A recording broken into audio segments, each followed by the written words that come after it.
그 가격을 정해놓고 진입할 수 있는, 빠져도 진입할 수 있는 기준이 있어야 돼요. 지금 시장에서 매크로를 다양하게 이것저것 볼 필요는 없어요. 변화가 됐을 때 나타날 수 있는 것, 이 업종을 빼고 봐야 된단 말이죠. 주가가 빠져 있고 그 빠지는 단계에서 한번 반등을 확인했고 그 단계에서 지금 아직은 룸이 더 남아있는 그런 게. 현대차, 기아 어제 실적 발표하고 쭉 빠지고 있는데 네. 앞으로의 전망 어떻게 봐야 될까요? 3분기 실적에서 발표를 하고 충당금 반영되고 환율 효과까지 있었음에도 불구하고 좋지 않았어요, 실적이. 4분기에 넘어갔을 때 우리가 긍정으로 보는 시각은 뭐 인센티브라든지 그 점이 유지되고 있고 환율이 크게 빠질까라고 하는데 4분기 또한 지금이랑 비슷한 톤, 그 다음에 3분기 실적이 끝나고 나서 현대차의 그룹에서 컨퍼런스를 했을 때 매출, 영업이익에 대해서 상향을 했지만 그 또한 시장의 기대치가 그 정도입니다. 그러면 실적이 거기에서 미스 나면 주가는 반등이 덜 나오고 좀 이 구간에서는 기로를 맞을 수 있겠죠. 그러면 여기에서 대응은 포트폴리오에서 지금 없으신 분들은 적극 편입이라든지 편입에 대해서는 유보를 하는 겁니다. 이 주가 안에서 월별 판매량이 나오고 그 판매량 데이터가 나오는 걸 보고 좀 달라지는 데이터까지 확인을 하고도 접근하는 게 낫습니다. 네. 자, 럭키세븐님, LVMC 홀딩스 어떻게 봐야 될까요? 제가 자동차 부품 기업으로 기억하는데 사업 내용을 한 번만 보겠습니다. 제 기억이 맞다면 그럴 텐데. 아닌가? 아니네요. 아니고 자동차도 있는데 오토바이랑 중고차를 라오스에 파는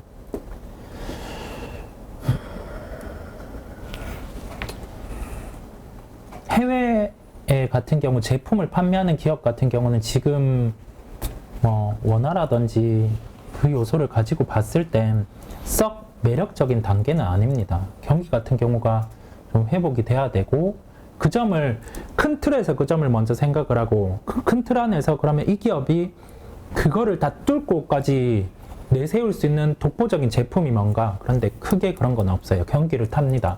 그러면 우리는 결정을 내릴 수 있는 거죠. 그래도 단기적으로 이렇게 추세는 깨지 않고 주가가 올라오네. 그러면 특정 구간에 왔을 때 이 기업이 또 한번 생각해 보는 겁니다. 경기 환경이 라오스 우리나라 나아졌을까? 환율이 바뀌었을까? 그렇지 않다. 그러면 그때 보던 제품에서 그 데이터가 많이 올라왔냐? 그렇지 않다. 그러면 독보적인 제품이 있냐? 없다면 그러면 매도입니다. 올라왔을 때 뭐 3,000원 이런 단계에서는 저는 그 전체 시장 규모 안에서 이 기업의 위치, 그다음에 그러면 이 위치 안에서 독보적인 제품이 있냐? 없다. 그러면 주가 보고 기술적 반등 더 나올 수 있겠네? 아니네? 판단하고 비중을 거기에서 다 지우거나 반을 줄이거나 그런 식의 대응을 합니다. 알겠습니다. BHI 네. 마이너스 40%인데 지금 손절의 의미가 있을까요? 스노우바우님. 그 정도의 구간을 진입을 하신 분들이 많을 거예요. 실제 그치. 뭐 이런 구간, 저 또한 여기에서 이런 구간 한 단계, 뭐 이런 구간에서 일부 한 단계 실제 진입을 하기도 했고 지금 뭐 보유를 하고 있는 측면도 있겠죠. 그러면 저는 그렇게 대응을 했습니다. 200일선 같은 경우에 회복 테스트를 한번 했어요. 그 구간까지 1, 2, 3 좀 달라진 요소 했는데 오늘 이거 반등 못 나오면 반등이 못 나오겠죠. 아마도 저점을 깨기도 했고 그러면 한 30%는 줄이고 봅니다. 30%라도 줄이고 봐요. 70% 정도만 들고 간다. 네, 단계적으로 줄이는 거죠. 좀 손실이 그만큼 보고 있음에도 불구하고 좀 덜어서 일단은 좀 비중을 낮추고 저점 깨고 근처니까 여기에서 반등 또 안 나오면 좀 덜어서 하고 좀 덜어서 하고 하면서 지우고 나서는 뒤에 다른 쪽으로 붙거나 해야죠. 아니면은 다시 수주를 받는 점이 반영됐을 때 더 주고라도 그 점을 확인하고 들어가겠습니다. 저는 그렇게 대응을 할 겁니다. 네, 알겠습니다. 자, 그 다음, 오일러스님, 삼성전자 하이닉스 지금 들어가는 거 어떨까요? 삼전 하이닉스. 지금 사는 게 어떻습니까? 이게 참 사고 싶으시면 조금 사보셔도 돼요. 자, 사고 싶으시면 사보고 나서 그게 비중이 100이라고 하면은 뭐 5에서 10 정도는 사봐도 됩니다. 왜냐면 지금 시장의 주도 쪽이니까 사보고 나서 자, 10을 샀다고 하면은 우리가 90의 여력이 있습니다. 주가가 여기에서 뭐 단계적으로 뭐 88,000원, 86,000원, 8만원 온다면은 그 가격을 정해놓고 진입할 수 있는, 빠져도 진입할 수 있는 기준이 있어야 돼요. 예. 그거를 한번 생각을 해보고 결론은 뭐냐면 사봐도 돼요. 자, 물려도 사봐도 되는 겁니다. 왜냐면 지금 시장 안에서 주도니까. 그러나 한 5에서 10% 정도 전체 살 수 있는 물량에 네. 그러니까 분할 매수 관점으로 조금씩 해볼 만하다 네. 정도로 보죠. 목요일 날 중장기적으로 들고 갈 수 있는 주식 네. 말씀해 주신다고 해서 기다리고 있습니다. 이런 얘기를 하시네, 네, 리목경님. 맞아요. 네, 맞아요. 저도 깜빡하고 있었어요. 네네. 네, 그래서 일단 그 우리 가족분들 새로 오신 분들 가운데서는 좀 그 룰을 잘 모르시는 분들도 있을 것 같아서 좀 말씀드리면요. 우리 815 모니터에서는요, 네, 그 서로 그 상대를 존중하는 그 채팅 매너 지키시는 거 필수적입니다. 네, 그래서 생각이 나하고 다른 분들 의견 충돌이 있다 하더라도 매너 있게 좀 채팅을 해주시기 부탁드리겠습니다. 네, 어떻게 좀 준비는 하셨나요? 네. 네. 자, 지금 사실 우리 경험이 적은 우리 주린이들 입장에서는 참 뭐 이렇게 하고 저렇게 하고 단기 트레이딩 관점에서 한다는 것 자체가 참 실수를 많이 할 수 있는 자꾸 반복할 수 있는 그 환경이 될 수밖에 없을 것 같아요. 그래서 좀 안심하고 조금 더 길게 중장기적으로 가져갈 수 있는 주식. 그래서 단기적으로는 오르고 내리고 하는 폭이 있겠으나 결국은 지나고 보면 오를 수 있는 주식. 요걸로 가져간다면은 아무래도 도움이 되시겠죠. 네, 그런 주식이 어떤 것일까? 네, 한번 이야기를 좀 나눠보죠. 지금 시장에서 매크로를 다양하게 이것저것 볼 필요는 없어요. 처음으로 다 돌아와서 보면 됩니다. 지금 시장은 자금의 변화가 금리 인상기일까 인하기일까? 자, 금리 인상기입니다. 첫 번째로. 자, 두 번째. 외환의 흐름은 강달러인가 약달러인가? 강달러인데 여기에서 바뀔 수도 있는 구간까지 와 있습니다. 세 번째로 글로벌 정책 공조가 일어나고 있냐 없냐 좀 세모입니다. 네 번째로 그러면 여기에서 성장주가 강세냐 약세냐 바뀔 수 있냐? 자, 바뀔 수 있습니다. 성장주 바뀔 수 있는 환경. 그러면 첫 번째로 볼게요. 금리 인상에서 인하기로 바뀌는 환경에서 우리가 봐야 될 거는 건설업종입니다. 강달러에서 완화가 될 때는 봐야 되는 거는 달러 부채가 많은 기업들입니다. 항공입니다. 글로벌 정책 공조가 나왔을 때 봐야 되는 기업들은 공통되는 정책에서 부합하는 그런 건데 지금은 뚜렷하지는 않으나 여기에서 지금은 각계로 나타날 수 있는 점이 이 경기에 대해서 회복에 대한 시도입니다. 중국이 그 시도를 한다면 화학입니다. 철강이겠고 미국이 그 시도를 한다고 하면은 뭐 원전일 수 있습니다. 이거는 좀 짜 맞춘 건데 원전일 수 있습니다. 그런데 한번 보여준 게 우리나라까지는 쉽지 않겠다. 지금 보여줘. 성장주 회복할 수 있는 단계라고 합니다. 금리 인상이 멈췄을 때라든지 기업이 변할 때 뭐 네이버 카카오가 되겠죠. 이 업종 빼고 봐야 됩니다. 지금. 네. 이 업종을 빼고 봐야 된단 말이죠. 왜냐하면 제가 말씀드린 전제가 거쳐가는 단계 안에서 그럴 가능성이 보여주진 않았지만은 그 단계 안에서 변화가 됐을 때 나타날 수 있는 거거든요. 그러니까 지금 좋다 하지만 이 좋다 하는 환경이 바뀌게 됐을 때는 안 좋아지는 거니까. 네, 원전은 끼워 맞춘 거고 노냅니다. 제가 말씀드린 건설, 항공, 화학, 철강, 네이버, 카카오는 아직 아닙니다. 이거를 뺀 나머지에서 골라야 된다. 네, 지금은 나머지에서 고릅니다. 다만 우리는 매크로를 다 보지 않습니다. 이 포인트들, 금리 인상에서 바뀌는 톤을 확인하면은 건설업종이 우선은 반등을 시도를 할 겁니다. 물론 PF 그 점이 있지만은 큰 맥락에서는요. 강달러가 완화되면은 달러 부채가 많은 항공이 반등을 할 겁니다. 글로벌 정책 공조 중국 중심에서 만약에 정책 공조가 안 되니 그 인프라 투자라든지 그 점이 나타나면 이 업종이 반등을 할 거고 성장주는 미국을 보든 지표를 확인하고 반등이 나올 거예요. 자, 이거는 일단 제외를 한다는 겁니다. 네. 왜냐하면 확인된 게 없으니 그러면 확인한 거 주가가 빠져 있고 그 빠지는 단계에서 한번 반등을 확인했고 그 단계에서 지금 아직은 룸이 더 남아 있는 그런 게 그래도 저는 IT입니다. IT 쪽에서. 그래도 IT입니다. 자, 그럼 IT도 이제 워낙 그 종목들이 많아서 네. 어떤 IT 주? 저는 DDR5를 보기 시작할 겁니다. DDR5. 네. 그렇다면 거기에 맞는 일단 이것도 대형주가 있고 소부장 쪽이 있잖아요. 저는 하이닉스부터 시작을 합니다. 네, 하이닉스부터 시작을 할 거고 리얼타임으로 담을 수 있는 단가를 라이브를 통해서 변동해서 말씀을 드릴 텐데 지금의 수정은 9만 원대부터 매매는 들어갈 수 있습니다. 네. 그리고 적극적인 매매는 저는 8만 6천 원 기준입니다. 현재 가격 기준으로는 그렇게 생각을 하고 있습니다. 매매가 시작이 된다가 9만 원대에서는 그럼 아까 얘기하셨듯이 한 전체 살 물량이 한 10% 정도 선이고 네. 8만 6천 원 정도 근처가 되면은 올인을 하고 올인은 아닙니다.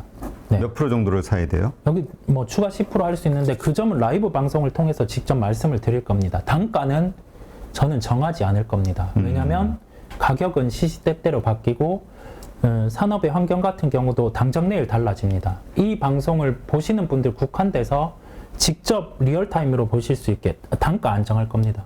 보셔야지 알 수 있습니다. 네, 그렇게 접근을 하겠고요. 그 다음에 라이징 스타로 저는 아비코 전자라는 종목을 삼을 겁니다. 아비코 전자. 네, DDR5와 관련해서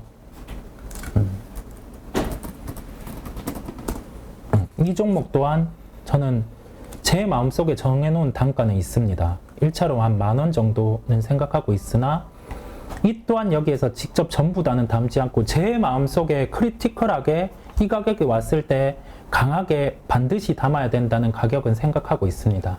그 또한 방송을 통해서 말씀을 드릴 겁니다. 네.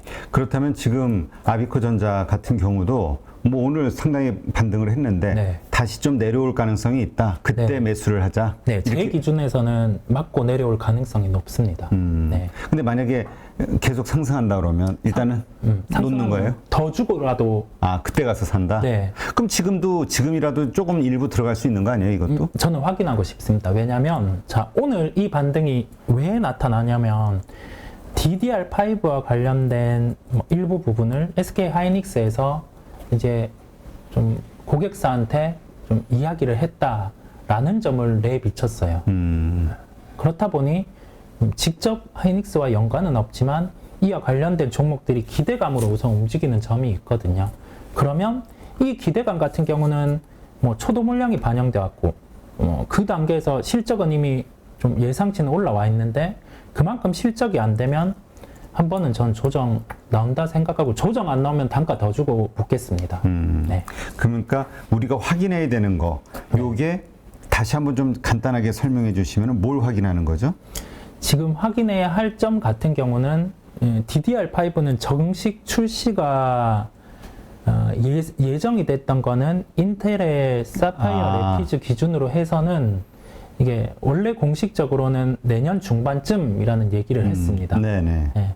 8월에 얘기를 했을 때 그 공식의 멘트로는 3월이라고 했는데 지금 단계에서 발생하는 발열이라든지 그 부분을 잡기에는 기간이 부족합니다. 그리고 DDR5가 나오더라도 지금 상황에서 바로 교체 수요가 나오기는 또 힘든 점이 있겠죠. 그렇다 보니 저는 좀 더 확인을 하려고 합니다. 네, 알겠습니다. 자, 요렇게 두 종목? 아니면 또 있나요? 네, 그리고 좀 공통입니다. 제가 반복적으로 얘기한 종목인데 포스코홀딩스입니다. 네. 이게 바로 변수라는 거예요. 이게 바로 변수거든요. 자, 3분기 실적을 확인하자고 여러 번 종목들을 말씀을 드립니다. 왜냐면 업황이 좋지 않은 상황에서 이 종목 같은 경우가 뛰어난 제품이 없는 이상은 실적이 안 나옵니다. 안 나오면 신사업이 아무리 좋다고 하더라도 주가는 밀리기 마련이고 가격을 테스트를 할 거예요. 가격을 테스트합니다. 그러면 뭐 전저점이 오든 이 가격이 지지를 받든 지금 현재 저의 대응은 뭐 22만 원 초반부터는 생각을 하고 있고 크리티컬하게 담을 가격은 마음속에 있습니다. 네, 그 점은 또 방송을 통해서 저는 말씀을 드리려고 합니다. 이렇게 말씀드리는 이유가 뭐냐면 이 포인트 같은 경우는 거기에서 담는 단계에서 왜 이렇게 받는지까지 다 제가 풀어서 말씀을 드릴 겁니다. 왜냐면 그냥 지금 이렇게 오늘 방송만 보고 이 가격에 왔으니 그때 샀어야 되는데 왜 또 이게 가격이 또 변동이 있었냐? 그 점은 굳이 그까지 뒤에 얘기를 하기 싫습니다. 그렇기 때문에 이 방송을 지속적으로 보시는 분들한테 국한돼서 저는 언급을 드릴 겁니다. SK하이닉스, 아비코전자, 포스코, 그 다음에 네 번째 이 성장주를 제가 언급을 드렸었잖아요. 네. 네이버 카카오 같은 경우와 엔터를 비교해 봤을 때 차이가 뭔지, 네이버 카카오와 엔터 비교해 봤을 때 차이가 뭔지 보면 분기에서 실적 성장 같은 경우가 엔터는 계속 나오고 있습니다. 네. 그리고 시장에서 키밸류가 받는 게 우리나라 엔터주예요. 우리나라 엔터주가 키가 돼서 밸류를 받아서 해외 쪽이 우리나라 엔터의 밸류를 보고 따라서 시세가 납니다.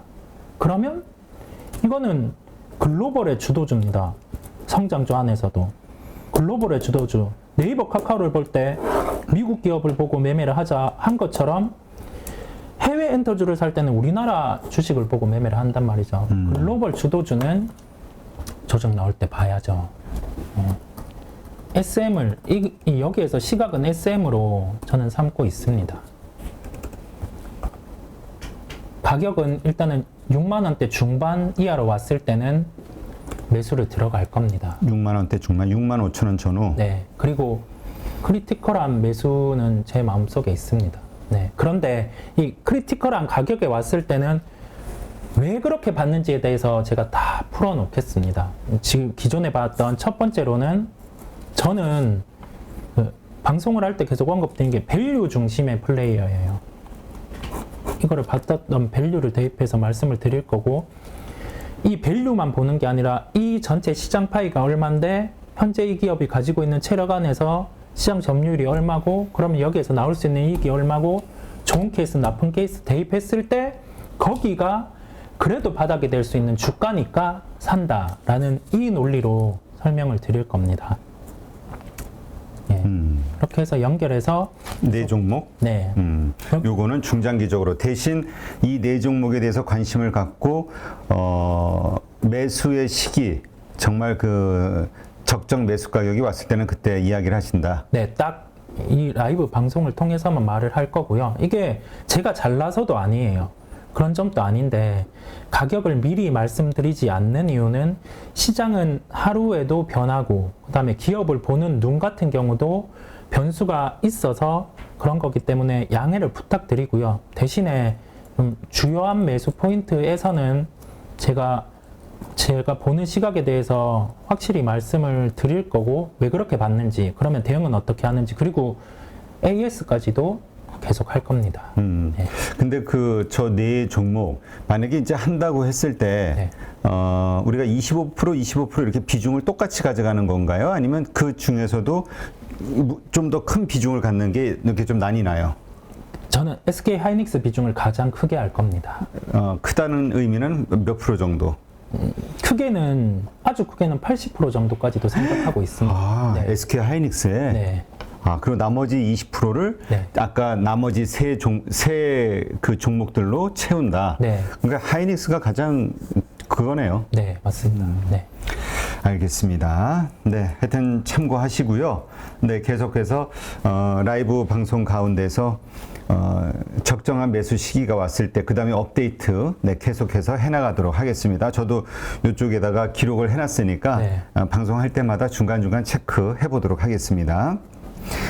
네. 근데 참 그 DDR5에 대해서 이제 이야기하다 보니까 네. 이런 의문을 가지신 분들이 있어요. 네. DDR5가 간다라는 전제가 되면은 또 나머지 또 있잖아요. 소부장 쪽에서도. 네, 네. 그런 주들도 다 좋은 거 아닌가요? 맞습니다. 네, 맞는데 그래서 아까 보니까 코리아 서킷 같은 거 언급을 하셨던데. 네, 그런 접근도 좋으십니다. 좋은데 저는 간다는 전제하에 중심을 하이닉스로 뒀고 나아지는 단계, 여기에서 베타가 가장 큰 종목이라고 하면 뭐냐면 실적이 늘어날 수 있는 상승의 폭이 가장 큰 종목을 택한 겁니다.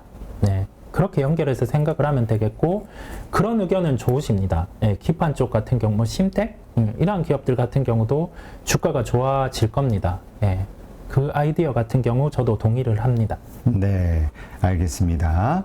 하여튼 요렇게 근데 우리가 중장기적으로 이게 가져갈 만한 종목이라고 그랬잖아요. 네, 그럼 맞습니다. 이 중장기적이라는 그 기간의 의미를 우리가 어느 정도로 설정을 해야 될까요? 제가 하이닉스 같은 경우는 타임을 길게는 1년 정도 생각을 1년 하고 정도. 있습니다. 네, 그리고 SM 같은 경우는 뭐 1년은 안 걸릴 것 같습니다. 그리고 아비코 전자는 더 타이트합니다. 더 타이트한데 더 짧게. 네, 왜 이렇게 이 종목을 포함을 했냐고 하면은 DDR5가 열렸을 때 상방이 가장 크다라고 저는 공부를 하면서 내린 결론이 이 종목이었습니다. 네, 알겠습니다. 하여튼 이러한 관점을 가지고 계시다는 거, 물론 뭐 동의하지 않으시는 분들은 또 이렇게 뭐 여러 가지 생각이 다 다를 수 있겠죠. 하여튼 우리 웅이사님은 이런 관점으로 그 다음에 이제 앞으로 이렇게 언급을 좀 업그레이드를 해나가는 그 방식으로 하도록 하겠습니다. 네. 방산주에 대해서 얘기하시는 분들, 갈 수 있죠. 갈 수 있는데, 근데 아까도 잠깐 우리가 얘기했지만은, 그러니까 지금 우리가 다 좋다 한 것들에 대한 의문을 가질 때, 네. 안 좋다 하는 것들에 대해서 또 의문을 가질 때가 아닌가 싶어요. 네. 우리 원전주, 뭐 오늘 갑자기 이런 뉴스 나오면서 이게 다 박살나는 것처럼, 그런 것도 한번 생각해 볼 수 있지 않을까 싶어요. 방산주도 미국이 이제까지 세계를 독점해 오던 무기 시장에 한국이 한쪽 다리를 걸치는 것을 좋아할까? 원전을 보니까 아니더라 이거죠. 네, 맞습니다. 네, 그거에 대한 고민도 한번 해보시기 바랍니다. 뭐 그게 안 좋다는 게 아니라 이러한 고민들을 다 함께. 그래서 우리는 냉정한 투자자니까 우리가 지금 한쪽에 쏠리기보다는, 한쪽에 대한 어떤 기대감을 확정짓기보다는 일단 조심스럽게 관찰자의 어떤 시각을 유지하면서 냉정하게 시장을 바라보면서 한 시간 안에 200개 종목에서 좋은 종목을 고를 수 있는 그런 능력을 배양할 수 있도록 제가 도와드리려고 그렇게 하고 있습니다.